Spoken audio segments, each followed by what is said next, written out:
Државите на возрастните и државите на децата. Приказна за местото каде галебите владаат. Односно си мислат дека владаат.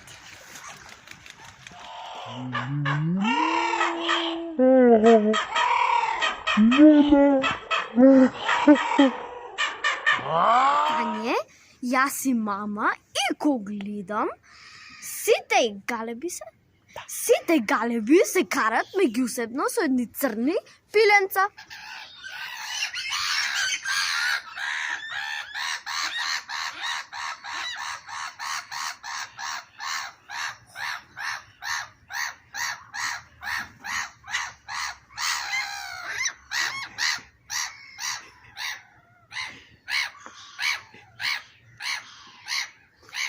И сите си освојуваат брод. Гочија.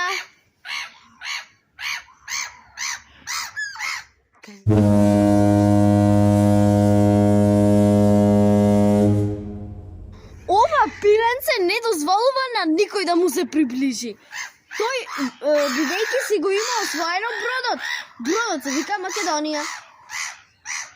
И така секој брод беше освоен од по едно пиле кое што си мислеше дека е главно.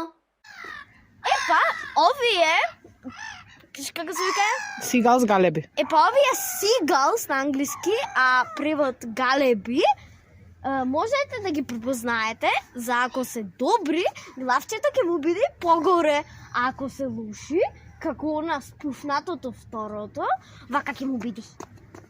И тие си бркат од друга армија за да си се заштитат себе си и можеби неговата армија.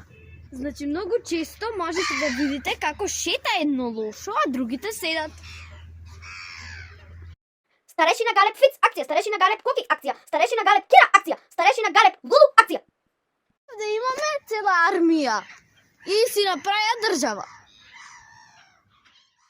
Ви ја представувам државата Галебикус. И држава на брода. Галија се вика бродот, каде што направија држава.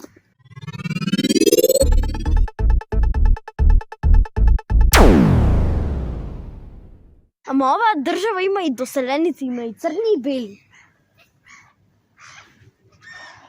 Епа и онде, како што гледате, почнува од ова пиле, рататара во круг и горе едно најглавно. Најглавно пиле, тоест највисоко застанало. Фенална држава имаме, црни, бели, секакви, а не се карат. А она едно сака да владее на бродот или државата Македонија и сите ги брка. Се враќаме на кутрото само главно пиле, на кутриот сам искршен брод Македонија.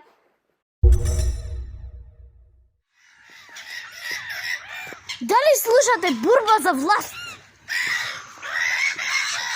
Она е најлошо.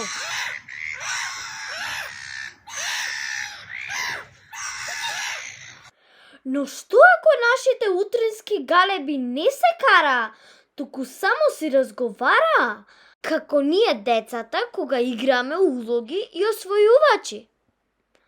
А всушност сите живееме и се дружиме. Кој е тогаш посилен и зарем треба да се покажува сила и каква сила? Може би силата на детската игра. Помислете. Едно мало поглавно чајаче ги разбрка сите.